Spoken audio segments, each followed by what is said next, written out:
Welcome back to That Rugby Podcast, hosted by the Rugby Booth. Your boy Luke, your boy Husey, back again. We suck. We disastrously suck. We put our nations together. We said this is going to be the greatest thing ever, and we sucked up the gaff. It was terrible. It was miserable. It shows the difference between a team that has played a few games together, or was even trained together, compared to a team that's sort of thrown together. And I will say as well, this is not normally the case, but I thought the Australian players looked better than the New Zealand players for the most part. I think there were definitely some standouts from the Kiwi side, AJ Lamb in particular. But the Australians, because they played those games against the Lions, I think, they knew a little bit more about how the Lions would play. They've had some more recent practice. But some of these other New Zealand players, they've been doing nothing for the last 5 or 6 weeks, right? I think it really showed in some of them. And I singled it out to you in a message. David Havili just looked off the pace. It looked like he was playing like a shoot shield 12 or something. Like it's not the usual standard we've come to expect from him. Just all over the place, falling off tackles, rushing up out of line when everyone else is staying back. So there's clearly that communication and those tendencies that the team hadn't developed. Whereas the British and Irish Lions now, they've played 6 or 7 games together. They've had, over a month together. They've had a lot of time to get in and coordinate and learn about what each other are doing, and it showed. Some of the Australian players I thought had great games. Lukan Salakaia-Loto, who's now playing in the First Nations test against the British and Irish Lions as well. He must hate the British and Irish Lions, because every single game, all of his carries have been immense. He's been stealing the ball, stealing lineouts, looked amazing. Doing everything he could to get a nod from Joe Schmidt, who is just, left him by the wayside for his own locks. But that is what it is. It's a there are some good players in there for the Wallabies. But Salakaia-Loto, I thought had a really good game. And Tane Edmed as well, I thought had a good game. But yeah, I think if this idea is repeated in the future, we need some refinements, right? I think they need a warm-up game or two. Maybe you do, to give the Super Rugby sides a bit of extra run around as well. You do the AUNZ Invitational versus the Super Rugby side. So you get more games in those Super Rugby stadiums, more games for those Super Rugby teams as well, playing against their own teammates in some cases as well. How about that? That's an extra bit of spice added in there.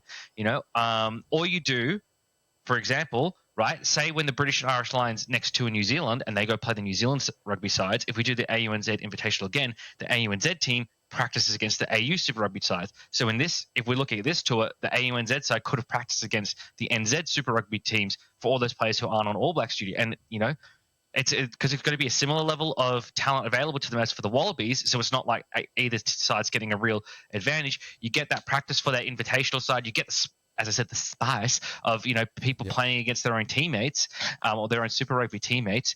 And you get a bit of sharpness about this AUNZ team.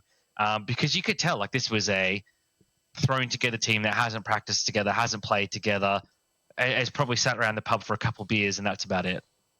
Yeah, totally. And again, it was a shock. I think we mentioned it, this team has just been put together, but I think the 0 points to 45, whatever it ended up being, was a bit of a shock. Again, as I said to you, I hope it was a close contest just purely because I want the concept to stay alive. But as you said, I just think some slight refinements and we'll be good to go. Again, these guys didn't just forget how to play rugby this game, if you know what I mean. As you said, David Havili is a very talented rugby player who hasn't played any rugby for the past 4 or 6 weeks. So it's always going to be tough on them to come back in and be expected to do. And you lose some of that conditioning, you lose some of that just – when you're not training for 6 weeks, I'm sure he's still doing some physical activity. He's not sitting on the couch for 6 weeks, right? But he's not doing the rugby stuff for 6 weeks. He's not in and around the rugby environment for 6 weeks. It's different. It is different. It's why we see difference between teams at the start of the season compared to the end of the season in terms of chemistry and cohesion, as well as just overall conditioning, and ability to play rugby. How fit you are is not how fit you are to play rugby. It can be two very different things, and how your body responds to the rugby field. You get used to it. You get, first game of the season or the first training of the season, even, that first big hit that gets laid on you, it's shocking after a couple of months away or even a couple of weeks away, and then once you start getting into the rhythm again, it's just, okay, yeah, this is just life now. This is just part of the routine. So yeah, it's disappointing. I think everyone was probably walked away, other than the British and Irish Lions fans, probably walked away from that game a little disappointed with the result. And even I'm sure the British and Irish Lions wanted it to be a bit of a better contest. I just question the logistics behind how the team was put together when they all found out, how they started training, if they did any training and whatnot. Yeah, it just needs to have a bit more build up, And then does it make you slightly nervous that Les Kiss has now coached 2 teams against the British and Irish Lions to a 90-12 result? No, not at all. I mean, look, one was an understrength Queensland Reds team, and the other one was a AUNZ team made up of second string international players who didn't train together at all, some of whom, as we said, had been not doing any rugby for 6 weeks. Right. So no, not at all. It's totally different. It's totally different than if you have a full strength Wallabies outfit who's been training and practicing and had a trial game against Fiji. Yeah, fair enough. Yeah. Just seeing if I could get a bite out of you, bud. No. Some breaking news has dropped about your Wallabies, though. Yes. Some rumours coming out. Yeah, per Christy Duran of The Raw, Tom Liner is set to start at 10 for the Wallabies in the first test against the Lions, with Jake Gordon at 9. Now, Jake Gordon at 9 is not unexpected. I think he would have started against Fiji if he wasn't injured, and I think it definitely suits Tate McDermott better to be off the bench. But Tom Liner at 10 is a big one. So this is, has played for the Wallabies before, but not in a starting role. So this is his first, starting cap, and it's against an opponent that comes around once every 12 years. Now, we'll learn a lot about Tom Liner in the situation, right? We'll learn a lot about Tom Liner in the situation and how he deals with it. I think, people might be looking back to the whole Carter Gordon thing and how he was sort of thrown into the fire with the World Cup, no support behind him. I think Schmidt has done a bit of a better job than Eddie Jones in that he's got some actual dedicated 10s in this squad with Liner in Ben Donaldson and James O'Connor. And the fact that James O'Connor is in the camp at all, an experienced fly half, I think will really help Liner as well. And I think we will hopefully see a better result out of Liner than what we saw out of Carter Gordon as well. And as well, Carter Gordon had the rug yanked out from underneath him after a couple games, was not really given any chance to develop in any meaningful sort of way. So, I think this is, we wanted to see bold moves out of Schmidt to try and win the series, not just the conservative moves. I think this is probably going to be his boldest move of the tour, or of the British and Irish Lions test tour. And, it brings something different. I think, look, Donaldson has got great kicking game and got great versatility as well. But I guess the ceiling for Liner is higher as well. And Liner's also got a good kicking game and a good place kicking game. Yeah, it'll be interesting to see. Again, you as you said, the lack of experience and the lack of visibility even into Liner's game, other than in a Queensland Reds jersey, is what probably makes everyone question this decision. But again, he's been talked up. It was clear that Schmidt obviously wanted to go down the Lolosio pathway, which isn't a pathway that can happen now due to the injury. So, I think my belief is Schmidt will have his button on the pulse of what fly half first 5 is the best one for the squad to go into this game to get a win and to take them to glory. Because this is all that matters in a British and Irish Lions series. It doesn't matter. Tom Liner could just absolutely shit the bed for 3 games straight. And if you win this series 2-1, ain't nobody going to give a fuck. Now, my assumption is if he shits the bed, you're probably not winning the series, if you know what I mean. But he theoretically could just be a fly on the wall in the series. Say he just kicks his goals, puts the team in the right place, not make anything drastically amazing. You win the series, he's a fucking hero. It doesn't matter. It doesn't matter, because if you're wearing that 10 jersey and you win a British and Irish Lions series, you are a hero. So, for my perspective, that's where I'm going with, hey, this is an opportunity for him to put a stamp on. And again, let's say he plays incredible. Let's say he absolutely runs the show and you win 3-0. I mean, what a fucking story that is leading into a home World Cup.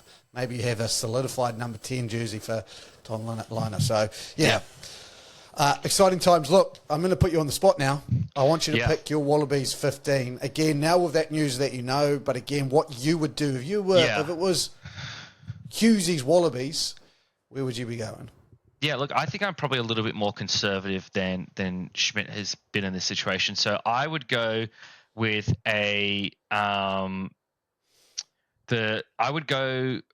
see my front row. Front row is difficult to start with because do you do what we did against Fiji and have Slipper and Alatoa on there, the veterans to start out the game, and then have Bell come on and use his running ability later in the game.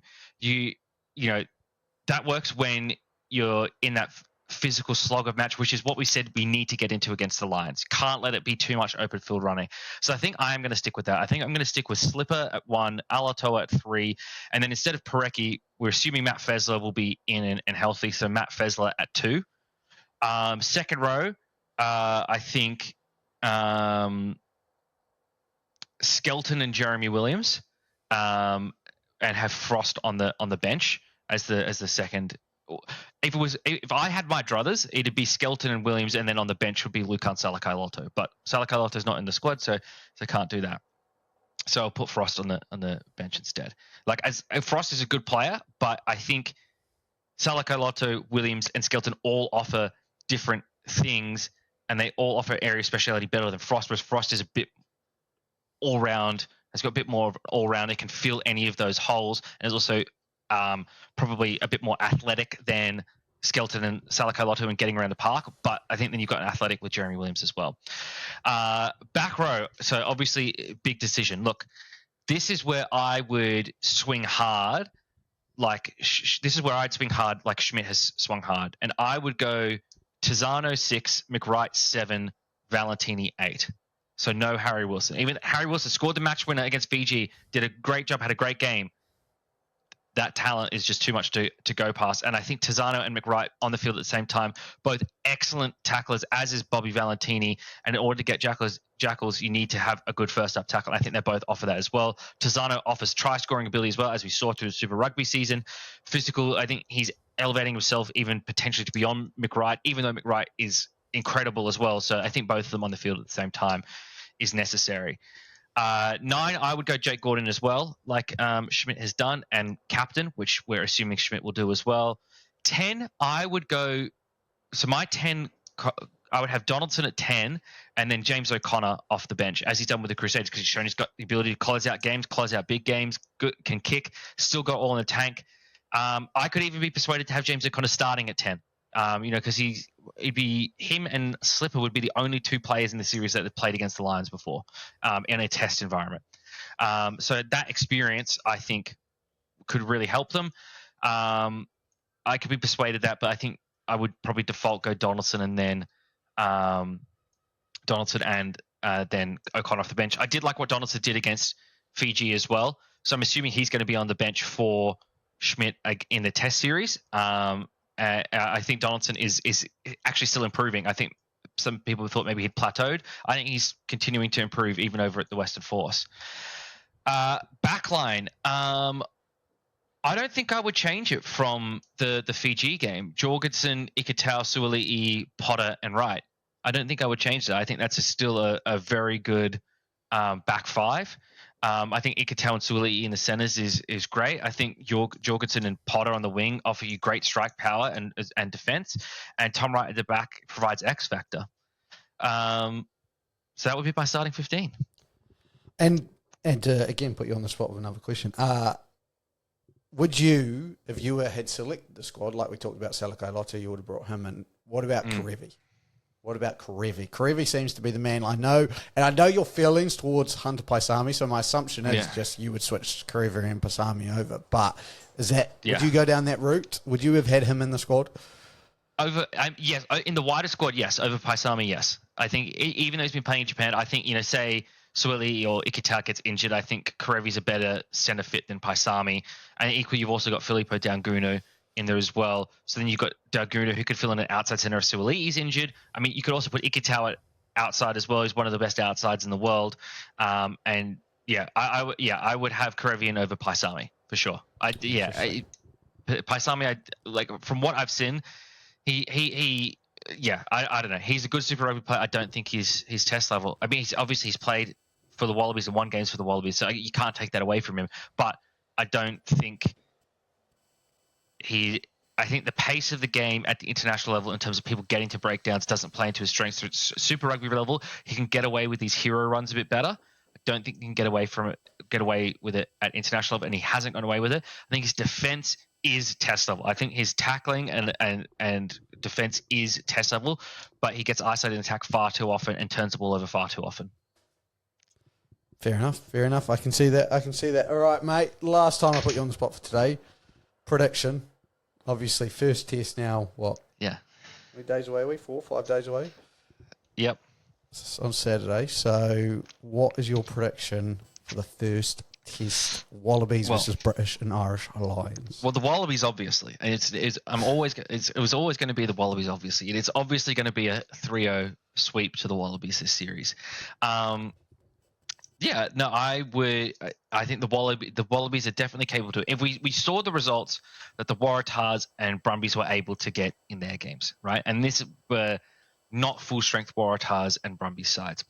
Equally, it's probably not the full strength Test side of the British and Irish Lions, but then again, the differences between their full strength side and second string side are so much more marginal compared to full strength Waratahs and Brumbies squads, right? And then as well, you then combining all of those best players from all the Super Rugby franchises and some external players as well. Look, what we also saw this week was Scotland travelled to Fiji and got beat by a double try margin. And again, obviously not a full strength Scotland squad, but still a decent Scotland squad.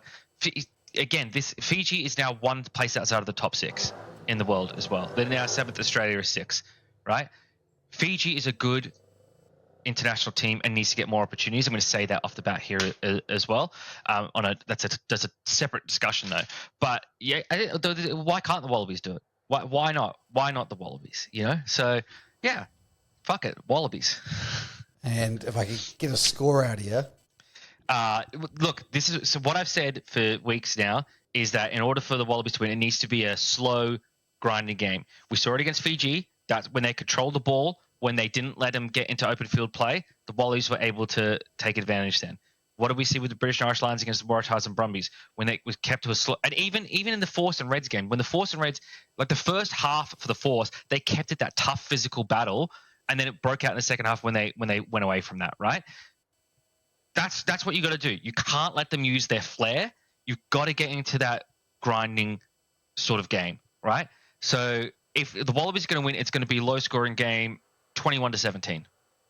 Yeah, love it. I was thinking right in that same area. If you guys are going to win, that's where it's got to be. Yeah. But again, this is going to be one of the most interesting games. Like this build up has been fantastic, and I've loved every single game that they've put on. Like we're seeing a lot of the British Irish Lions, and we're seeing very little of the Wallabies, which I love that because it is going to be a surprise tactic by the Wallabies. It's like we don't know what to expect again. We know what we're going to get getting out of the British and Irish Lion. They're an open, expansive team. We know this is the Farrell's team of the Irish who have won Six Nations and so on and so forth, been dominant force in world rugby, and now he gets his hands on the British and Irish Lions, and we're seeing what that team can do. 45-0, like that's no slouch against good opposition. We've seen the Wallabies play one game, and Joe Smith's largely kept everything behind closed doors, as you would, going into a British and Irish Lions series. So, I mean, it all comes to a head on Saturday in the first test, and that's the thing. The series isn't won in the first test. No. Obviously, it's a 3-match series, but it can certainly be lost if you go out there and have a stink of a performance and heads start to drop. So it's one of those ones where, hey, you could lose the game, but if you put in a performance, and if this is a close game, say British and Irish Lions do squeak you, it's like, wow, we're fucking competitive here. We can do this. Yeah. We can win the next two. So, look, a big game, massive game. Look, there is other international rugby. There is. My All Blacks still played. Half of our team may have not worked well together. We may not have given us enough preparation and gelled. But I tell you what, separately, we're still firing on all cylinders. Undefeated this year as individuals. Can I just ask a question, though? Because who did the All Blacks play? Like, I tried to look after the game, and I could only see the All Blacks standing on the field, but I couldn't see the opposition. Like, who did you guys actually play?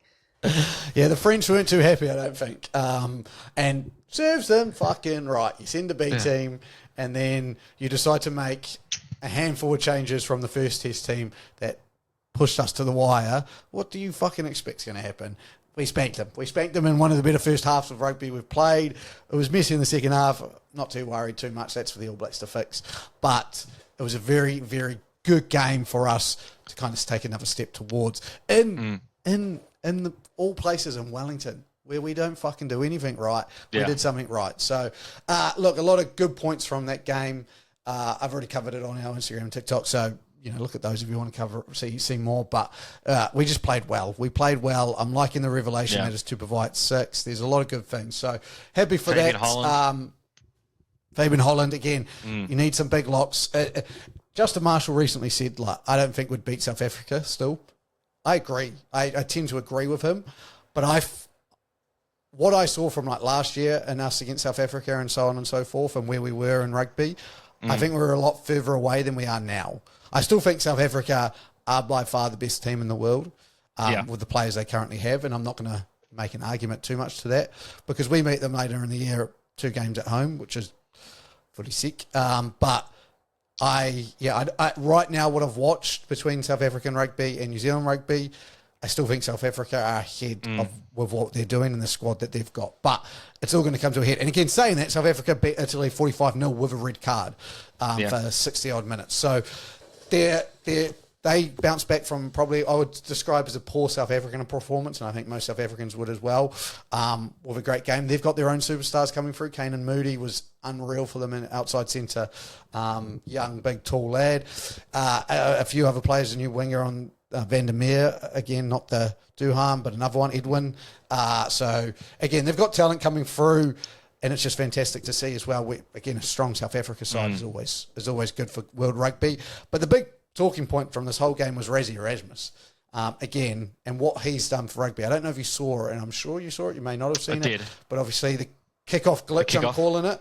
Yeah. An exploit, Yeah, it's a gamer move. It is something like, now for those that don't know, I'm big into video games. I have a past of working in the esports industry. This is like something you would see that would get patched out of a game because players that see it start exploiting it, be like, oh well, this is a way around the rules. This is a way around how they program the game. But it's incredibly smart. And this is what South Africa, what they've been doing from before they won the World Cup to like the latest World Cup to now, is Rassie, specifically Rassie, has been looking at the game and the laws of the game and working at how can we use this to our advantage. Greatest player of all time, arguably Richie McCaw, did the same thing for the All Blacks as well. It's just smart. And I think more teams need to start doing it as well. I also loved the pass off the rock up into a hold up into a maul, like a line out hold up into a maul a couple of different times. That's not new. We have seen that before, but just it's been a while, so I think it took everyone off guard. But they did it twice during the game, and it worked well. When you have those dominant set pieces, why not use it? And that's we talked all season in Super Rugby. The Brumbies had a really good maul, right? So why not manufacture a maul? Why not figure out a way to manufacture a maul like that? Yeah, and I can tell you what's going to happen. This is my prediction of what's going to happen. First things first, the kickoff. What they're going to say is instead of, because I believe, and don't quote me on this, I may be wrong, off the kickoff, all you can do is scrum or ask for kick him. Restart kickoff. Yeah. It'll turn into a free kick, and then you won't be able to scrum, or you'll be able to scrum. Plus, you can also tap, or you can just put up a fucking bomb, because that's what I was like. That's what they're going to do. So that'll change that. And again, I'm fine with that. It was a good, fun tactic, and it totally, as you said, you can exploit the rules, I think they'll change the line out into the maul during a game. I just think, and the only reason I say that, again, this isn't me being like they have to change it. I envision a world where someone's going to rush out of the line as someone gets lifted and end up under them. And I think just we see when kicks go up and people come down, like it's the most dangerous part of our sport, in my opinion. Yeah. Two people competing for the ball in the air. And again, this isn't me saying that it should be changed because of what the Springboks have done. I think for safety wise, they'll look at it and go, same thing. Yeah. Yeah, they'll go to it and they'll go, it's so much harder, like in a line out where everything's set, because it's a set play. Yeah. It's so much easier to control what happens at a line out. At a ruck and open play, to have lifting someone up. Again, if we can do it safely, I'm totally fine with it. I just fear the day that someone gets lifted up, someone sprints out of the line to make a tackle, head hits fucking ankles, and someone topples over, and it's just an ugly scene. But we've seen from the British and Irish Lions, but also I think Northern Hemisphere teams generally push the limit when it comes to offsides off of rucks and rushing up. They haven't won the games because of it. Obviously, British and Irish Lions have been fantastic as well. But it has led to a lot of their ability to shut down attack has been that,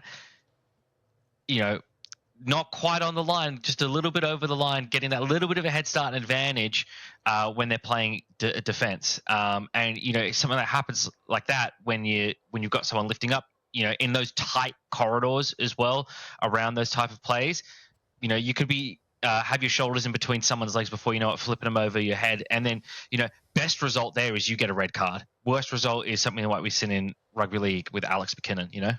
Totally. So yeah, again, I love the innovation. I'm all for it. I think it's great, and I think trying these things out and seeing what works. But I think safety and World Rugby knowing exactly what they'll do, they'll make quick changes. Argentina lost again to England. What the fuck? Yeah. Argentina, again, this is what I've said always for Argentina. Consistency is key. Yep. They're the least consistent team in the world. They beat the British and Irish Lions and have lost twice to England in their 2-game series, like at home. They'll be, I think, very embarrassed by that because this is an English B team, as we've just seen France run amok on Fiji run amok on Scotland. And again, makes me fear England a little bit more. Every time England get a big win like this, I'm like, this is without some of their best players. They've got some good young players coming through. I'm trying to find.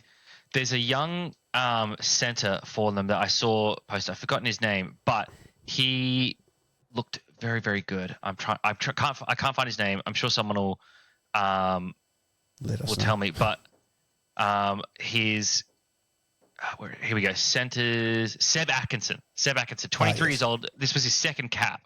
Has looked very good. I saw some highlights. Yeah, no, and again, annoying because I don't like England, obviously, even though I live here. But they are starting to look good. And look, let's talk about it. Let's not forget about it. It's a moment of glory for your Welsh. They fucking finally break the hoodoo. Yes. They beat Japan. This time it is my Welsh. Convincing. Yes. it wasn't convincing. It wasn't pretty rugby, but you've got to find ways to win. And they get that monkey off their back, and much needed for the Welsh. There was, again, and look, I'm going to find the play here, but there was a play, I don't know if you saw, towards the end of the game, Tane Plumtree, to score the winning try, around the back flick pass on the Japanese goal line. But before that, the Japanese put a kick through that he was like the sole person that chased it down, regathered it at the goal line, and made a beautiful boot up to about the 40-meter line. So, look, it's those individual plays that lift an entire team. It's those effort individual plays. When we talk about the Wallabies, we talked about Michael Hooper lifting the team. We're seeing it now with Fraser, right? Those individual plays like that, individual bits of brilliance, right? That's what can change a culture, is that effort, and that this might be we might be in a dark place, but I'm going to give it 110%, and then that elevates people around, that motivates people around you to be doing the same. Yeah, Tane Plumtree, good New Zealander. Oh, sorry, Welshman. Born and bred from New Zealand. Again, congratulations to them. Under-20 World Cup, just to wrap us up, it's the battle, the old battle that keeps happening. I just gave praise to the Springboks, but now I hate them again. Because here we go, the under-20s, it's the New Zealand under-20s for the South African under-20s for the title. First time in a while, both of these teams have a chance to win the title. I think the first time in 8 years. We made the final, we knocked out France in doing so. England won last year, and then France had won like the previous 4. So a massive win for us. South Africa have looked unbeatable throughout the tournament. They beat England during the tournament and pushed a past Argentina. Both teams had discipline issues in the semi-final. I think both teams had 2 yellow cards in their respective semi-finals. They played recently again in the Rugby Championship, with New Zealand coming away with a win there. But this is up for grabs. The South Africa team looks so strong at the moment. New Zealand under-20 have built nicely. I will say they started very slow against Italy, again against Georgia weren't convincing, then finally had a good win against Ireland, semi-final win against France, and now into a final. But as we know with finals, anything can happen. And I saw a couple of comments saying 12-11, and I thought, you fucking jokers, South Africans out there, don't need to remind me of that. But yeah, that is up for grabs. Look, what a massive weekend of rugby, mate. We've obviously got you lot are the be-all, end-all that is coming into this International Rugby weekend. Yeah. We've got Samoa and Scotland, I believe at Eden Park it is. So that's going to be a fantastic game there on Friday. And Argentina XV versus Romania, Canada versus Spain, New Zealand versus France, final test, South Africa versus Georgia hosting them, Argentina versus Uruguay, Australia hosting the British and Irish Lions in Suncorp for the first test, USA against England as well to round us out on Saturday. But yeah, we also have a week from today.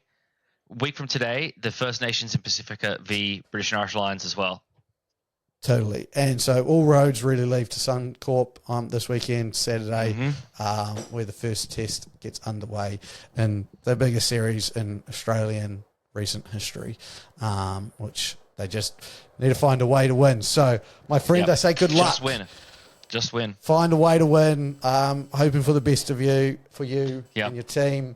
Again, we couldn't do it together. We couldn't come together and make something special. So I hope individually you can make something special with a first match win, take a lead in the series. Other than that, I've been Luke. That's been Husey. We'll catch you next time. Goodbye. Peace.